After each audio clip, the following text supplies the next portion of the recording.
Il surgit un instant fatidique dans l'existence de toute légende où le mutisme devient un fardeau bien plus écrasant que la lumière des projecteurs. Pour l'énigmatique Patricia Cass, cette heure de vérité a sonné avec une brutalité inouïe. Durant des décennies, elle a dominé la scène avec une force apparente. Camouflant soigneusement des blessures à l'âme derrière des prestations vocales magistrales et une gloire planétaire. Cependant, à l'aube de la soixantaine, la diva laisse finalement émerger une réalité poignante qu'elle avait jadis enterrée, non pas pour quémander de l'attention, mais parce qu'elle est littéralement à bout de force. Ce qu'elle dévoile, à présent, nous contraint à réévaluer l'intégralité de son parcours, mais surtout à mesurer le tarif exorbitant de sa survie psychique. C'est l'histoire d'une rupture dissimulée derrière un grand retour médiatique. Lorsque Patricia Cass a réintégré les écrans français en 2025 comme jurée vedette dans l'émission The Voice, le public y a vu le sacre d'une reine, la résurrection espérée d'une idole qui a défini la sonorité des années 80 et 90.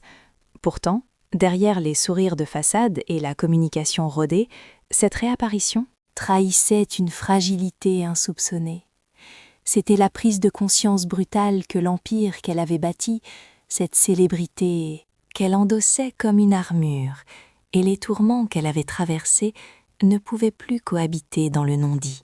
À 58 ans passés, elle se retrouvait enfin prête à contempler les ruines émotionnelles laissées par des décennies d'une ambition dévorante, par des deuils dévastateurs et par cette solitude glaciale que seules les stars de son envergure peuvent réellement appréhender. Pour la toute première fois, elle confessait sans fard que ses ovations sur lesquelles elle s'était reposée durant tant d'années étaient devenues à la fois son sanctuaire sacré et sa prison dorée. Patricia observait The Voice depuis 14 longues années, guettant dans l'ombre l'instant où l'on solliciterait sa présence dans le programme. Quand la chaîne TF1 l'a finalement conviée en 2025, elle n'a pas sauté de joie. Au contraire, elle a été saisie d'un doute profond. Ce recul n'avait rien à voir avec une incertitude sur ses capacités vocales, car avec plus de 20 millions d'albums écoulés et des centaines de concerts aux 4 coins du globe, elle incarnait l'élégance française à l'international. Son angoisse provenait de la terreur que ce retour en pleine lumière ne force les serrures de porte, qu'elle avait scellées à double tour, l'obligeant à affronter des démons enfouis sous des tonnes de labeur. Durant les auditions, à l'aveugle, lorsqu'elle a glissé à un participant tétanisé, « J'étais terrifiée, mais ta voix me rappelle pourquoi je suis ici. » Elle parlait autant à son propre reflet qu'au jeune artiste. La peur qu'elle évoquait n'était pas liée au métier d'artiste. Elle était viscérale, intime. Alors qu'elle n'avait que 20 ans, elle a vu sa mère être emportée violemment par un cancer foudroyant. Un drame qui a pulvérisé ses repères affectifs à l'instant précis où sa carrière prenait son envol. Quelques années plus tard, le sort s'acharnait de nouveau quand son frère décidait de mettre fin à ses jours. Choc sécessif l'avait brisé bien avant que la gloire ne puisse lui offrir une stabilité. Plutôt que d'affronter sa douleur, elle s'était jetée corps et âme vers la scène, vers cette foule qui l'adulait sans réserve, tentant de combler le gouffre laissé par les deux êtres qu'elle n'avait pas su protéger. Elle a fini par avouer que l'amour inconditionnel des fans s'était transformé en moyen de colmater ses brèches, un mécanisme de défense vital qu'elle a exploité durant toute l'ascension de sa carrière mondiale. Cependant, cette fuite en avant exigeait un tribut. À force de se consumer pour son art, elle s'est progressivement effacée de sa propre existence. Elle a nié ses désirs, maltraité son organisme et ignoré sa fatigue mentale. Jusqu'en 2016, l'année où elle a percuté le mire de plein fouet. Le burn-out qu'elle a subi n'était pas une simple lassitude. C'était la somme écrasante de chagrins tus, d'un labeur acharné et de cette conviction toxique que si elle arrêtait de chanter, elle perdrait toute raison d'être. Sa décision de disparaître pendant près de 8 ans n'était nullement stratégique. C'était une question de vie ou de mort, l'unique issue pour éviter le naufrage total. Et revenir, présentement, en 2025, impliquait de confesser une vérité qu'elle s'interdisait de prononcer.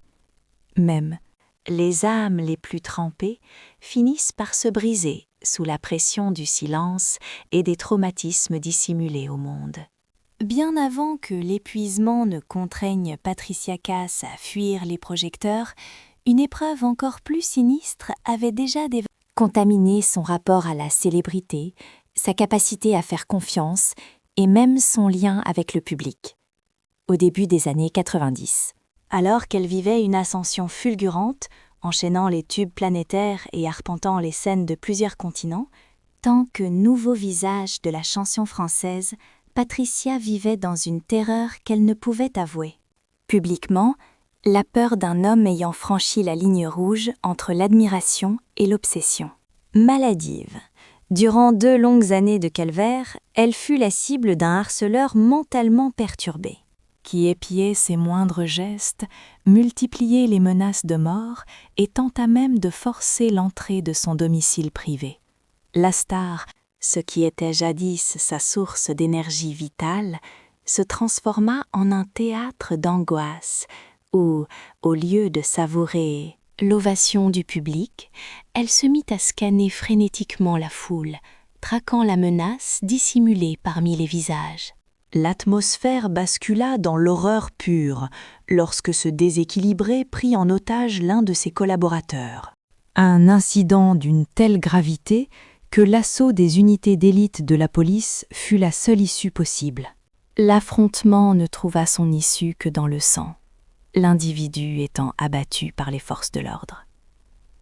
Patricia ne sortit jamais, réellement sauve de ce chaos, si elle continuait à dominer la scène, offrant des performances vocales magistrales. Sur des titres comme « Entrer dans la lumière » ou « Je te dis vous », elle dissimulait en elle une panique viscérale que ses fans n'ont jamais devinée.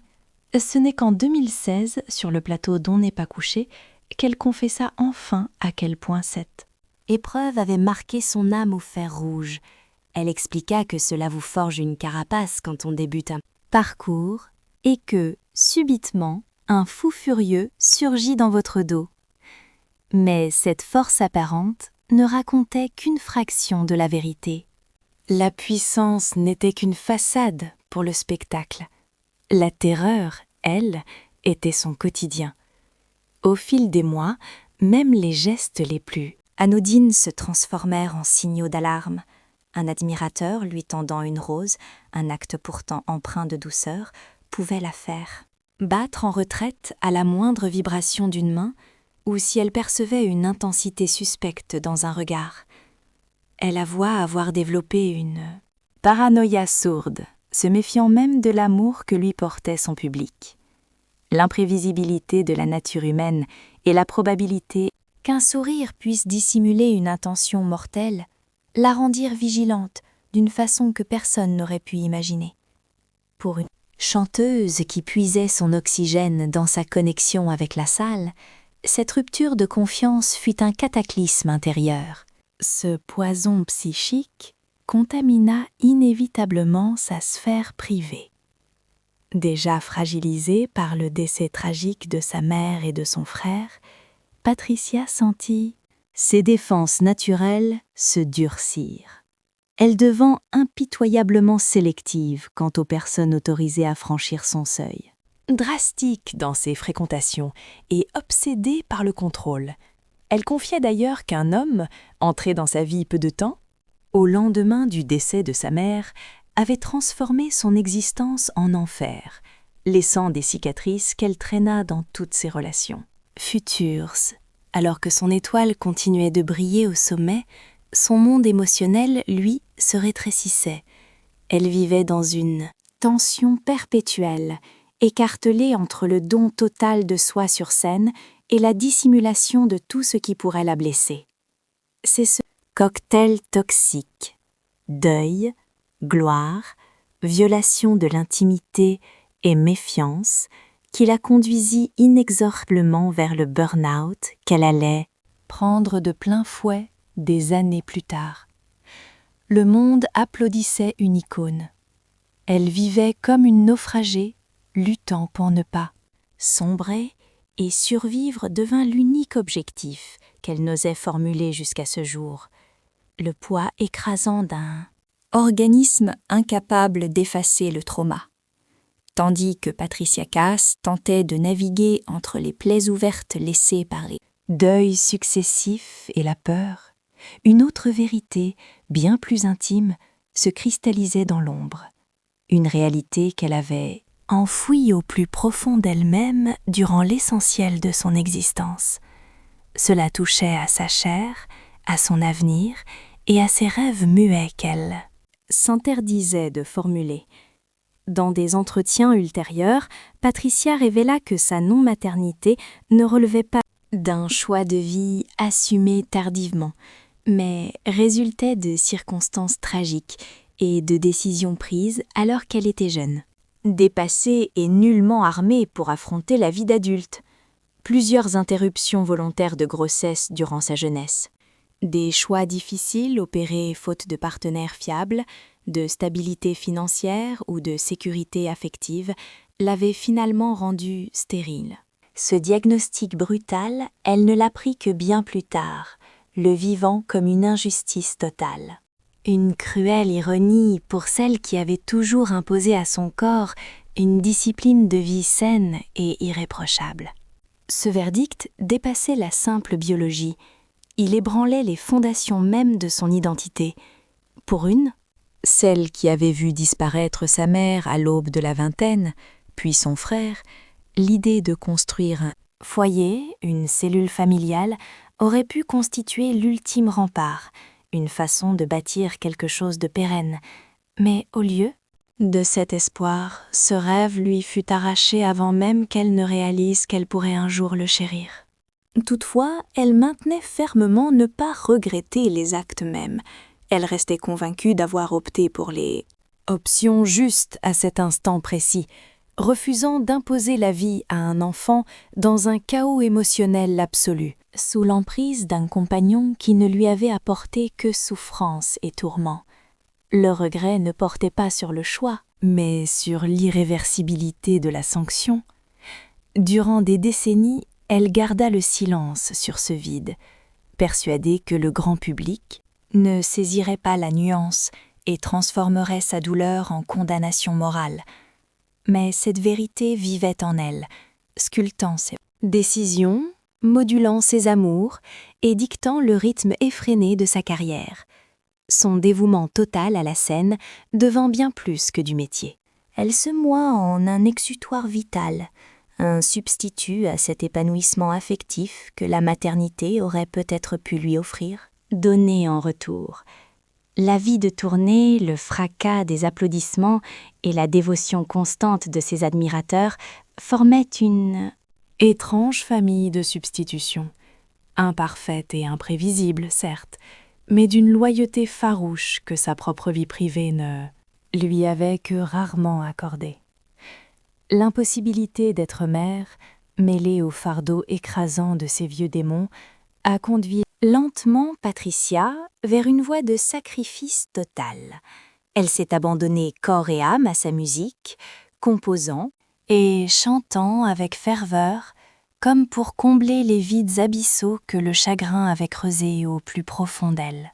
Même son silence de 8 ans, entamé en 2016 après un burn-out dévastateur, fut le résultat d'une usure physique et mentale.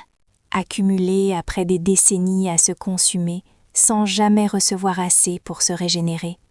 Il était vital pour elle de tout stopper, vital de reprendre son souffle, mais surtout vital d'affronter, dans le silence et la solitude, la dure réalité que son existence avait pris une trajectoire qu'elle n'avait jamais anticipée et parfois jamais voulu. Quand elle a refait surface, plus âgée, plus sereine et prête à la franchise, la douleur n'avait pas disparu par magie, mais elle avait enfin atteint ce stade où elle pouvait la regarder en face, sans trembler. La gloire sans... La paix de l'âme, voilà le résumé de ces 8 années d'ombre. Lorsque Patricia Cass s'est retirée de la scène en 2016, le monde a cru qu'il ne s'agissait que d'une parenthèse éphémère, un repos mérité au cœur d'une carrière légendaire. Mais derrière, cette version officielle polie se dissimulait une fatigue existentielle bien plus lourde que quiconque n'aurait pu l'imaginer. La vérité crue, c'est que Patricia avait passé des décennies à survivre en carburant à l'adrénaline, à la tristesse, à une discipline de fer et à cette pression incessante de rester inébranlable, peu importe le prix à payer. Les ovations qui, jadis, la transportaient, étaient devenues un masque de cire cachant une femme au bord de l'effondrement psychologique complet. Le burn-out qu'elle a subi cette année-là n'était pas un accident isolé, c'était le point final d'une vie passée à fuir. La souffrance tout en continuant de se produire sur scène à travers elle. Selon ses propres mots, elle a compris qu'elle s'était perdue en route, s'oubliant totalement à force de tout donner à son public.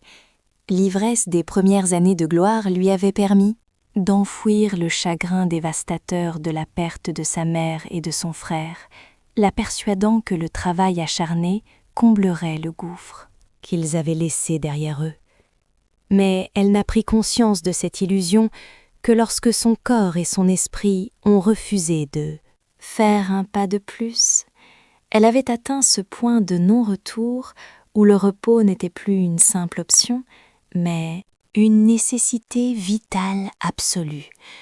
Sa voix, qu'il avait portée à travers chaque tragédie, ne suffisait plus à la protéger des retombées toxiques d'une vie menée sous une tension perpétuelle. Durant ces 8 années de silence, loin des projecteurs, Patricia a osé faire ce qu'elle s'était toujours interdit. Elle a cessé de jouer les invincibles. Elle a fait face au poids émotionnel écrasant qu'elle traînait depuis l'enfance, la terreur, laissée par un harceleur violent, les blessures infligées par un partenaire qui avait trahi sa confiance, la culpabilité liée au choix qui avait déterminé sa maternité et cette solitude glaciale qui accompagne trop souvent la célébrité. Ce ne sont pas des réflexions que l'on peut avoir entre 2 dates de tournée ou en interview. Elles exigeaient une tranquillité absolue, une distance radicale et le courage de se regarder dans le miroir sans l'armure de l'artiste. Son retrait de la vie publique fut aussi dicté par une autre vérité, plus secrète. Elle ne reconnaissait plus la personne qu'elle était devenue. L'idole qui se sentait autrefois intouchable sur les planches était devenue méfiante, craignant l'exposition médiatique. La femme qui puisait autrefois sa vie dans les bravos se sentait désormais vidée par les attentes lourdes attachées à son nom, et pourtant elle savait que disparaître définitivement n'était pas la solution. La musique restait son encre, mais elle devait y revenir en tant que femme, reconstruite et non plus comme une femme qui se dissimule. Ainsi, quand The Voice l'a sollicitée en 2025, Patricia a hésité, non parce qu'elle doutait de son talent, mais parce qu'elle se demandait si elle était prête à être vue à nouveau, pleinement, honnêtement, sans maquiller les fissures sous la surface. Mais au moment où elle s'est installée dans le fauteuil rouge, écoutant de jeunes chanteurs déverser leurs émotions brutes dans chaque note, quelque chose a basculé. Elle s'est souvenue de la raison première de son chant. Non pour fuir, non pour survivre, mais pour se connecter, pour partager quelque chose d'authentique. Son retour ne fut pas un triomphe du show business, ce fut une victoire, intime sur le silence. Réapprendre à faire confiance, revenir dans un monde qui l'avait autrefois blessée. Lorsque Patricia Cass a accepté l'offre de rejoindre The Voice en 2025, elle n'était plus la jeune chanteuse. guidée par l'instinct et la survie. Elle était une femme façonnée par des décennies de triomphes obscurcies par des... Derrière les paillettes se cachent des blessures intimes que personne ne soupçonnait. Cette femme avait compris que la gloire est une arme à double tranchant, capable de vous propulser vers des sommets vertigineux, tout en vous abandonnant à une solitude glaciale une fois le spectacle terminé. Accepter de revenir sur les écrans de la télévision nationale, c'était accepter de replonger dans un univers qui lui avait tout offert sur un plateau d'argent, mais qui lui avait aussi volé bien plus que le public ne pourrait jamais l'imaginer. Et pour la toute première fois de son illustre carrière, Patricia s'est enfin autorisée à regarder en face la brutalité de cette contradiction. Contre toute attente, son nouveau rôle de coach lui a apporté une lucidité émotionnelle bouleversante. Chaque candidat qui s'avançait sous les feux de la rampe traînait avec lui un fragment de sa propre histoire, des peurs viscérales, une ambition dévorante, des chagrins d'amour et des espoirs fous. Dans les trémolos de leur voix, Patricia croyait revoir le fantôme de sa propre jeunesse. Elle revoyait cette gamine de 8 ans pour qui le chant était le seul refuge contre le monde extérieur. Elle revoyait la jeune femme qui triomphait à l'Olympia à seulement 21 ans, le cœur en miettes, pleurant une mère qu'elle n'avait même pas eu le temps de deuiller dignement. Elle revoyait celle qui dissimulait sa terreur derrière une armure de professionnalisme glacé lorsqu'un harceleur violent menaçait son existence même, celle qui a dû encaisser le choc d'apprendre qu'elle ne donnerait jamais la vie après s'être bercée d'illusions pendant des années en croyant que l'horloge biologique l'attendrait, celle qui avait fini par se consumer entièrement à force de s'offrir aux autres sans retenue. Installée dans ce célèbre fauteuil rouge, emblématique, elle a eu une révélation qu'elle n'avait jamais envisagée auparavant. Et si la vulnérabilité était en réalité sa plus grande force? Lorsqu'elle confie à un talent, je tremblais de peur, mais ta voix me rappelle pourquoi je suis assise ici. Elle ne parlait pas simplement de la mécanique de l'émission, elle évoquait sa propre thérapie. Durant des décennies, elle s'était persuadée qu'ouvrir son cœur ne ferait que raviver les douleurs du passé. Mais observer ces jeunes artistes dévoiler leurs failles sans aucune honte lui a prouvé que l'honnêteté pouvait être un acte libérateur.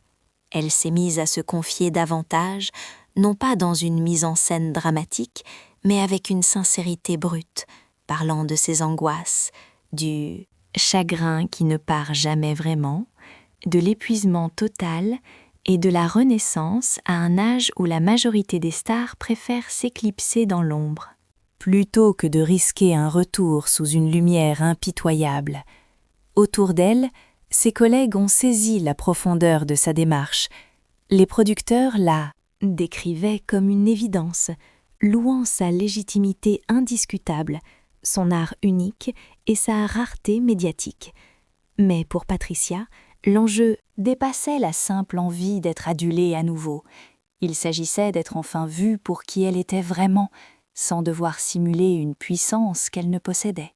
Plus depuis longtemps, fini le temps où elle devait se calfeutrer derrière des tubes comme « Il me dit que je suis belle » ou « Entrer dans la lumière ». L'heure était venue d'incarner la vérité qu'elle portait en elle.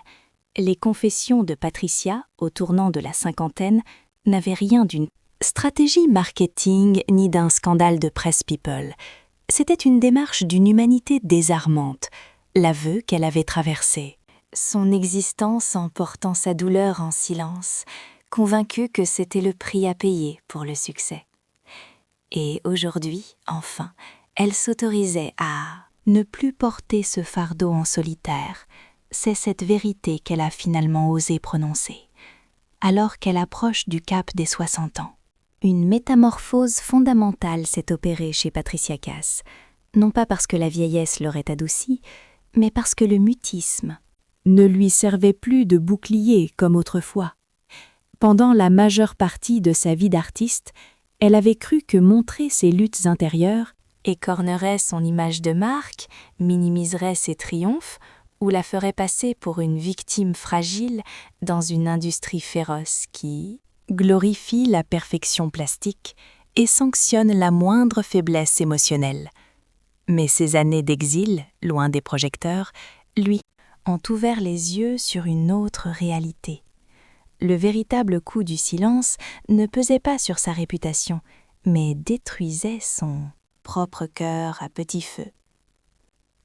Et lors de son grand retour en 2025, elle n'avait plus ni l'énergie ni l'envie de jouer la comédie d'une vie traversée sans égratignure.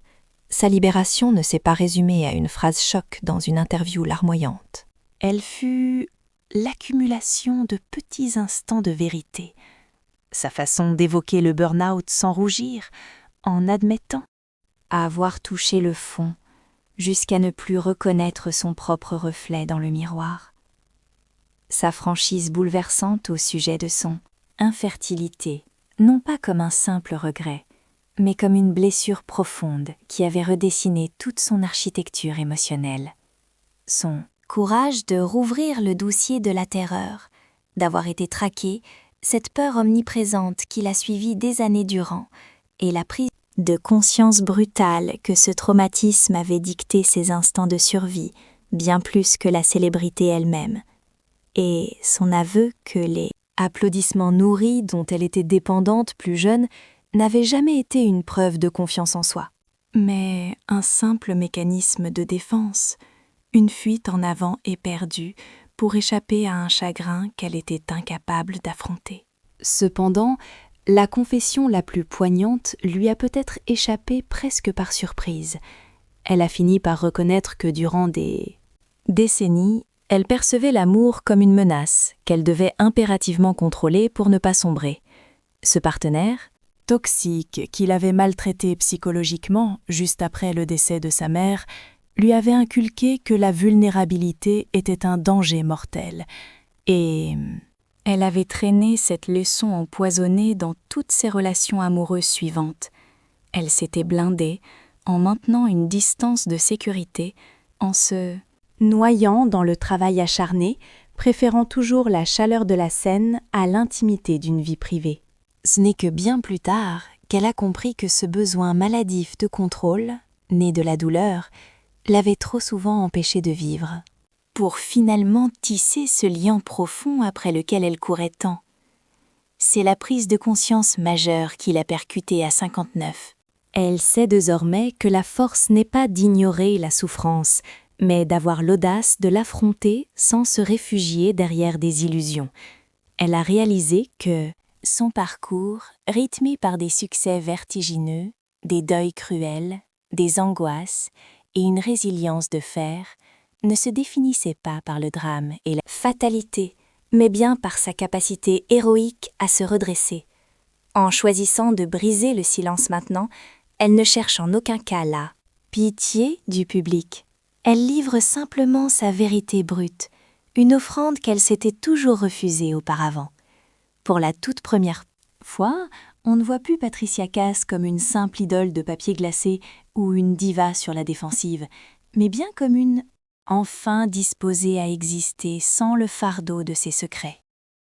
Elle a passé des décennies à masquer ses tourments derrière l'éclat de sa carrière, mais aujourd'hui elle s'exprime avec une lucidité tranchante. Croyez-vous que son comeback médiatique dans The Voix signe le début d'une véritable renaissance pour l'artiste? Si vous voulez découvrir plus d'analyses de stars comme celle-ci, n'oubliez pas de mettre un pouce bleu sur la vidéo, de vous abonner pour la suite et de nous donner votre avis dans la section commentaires.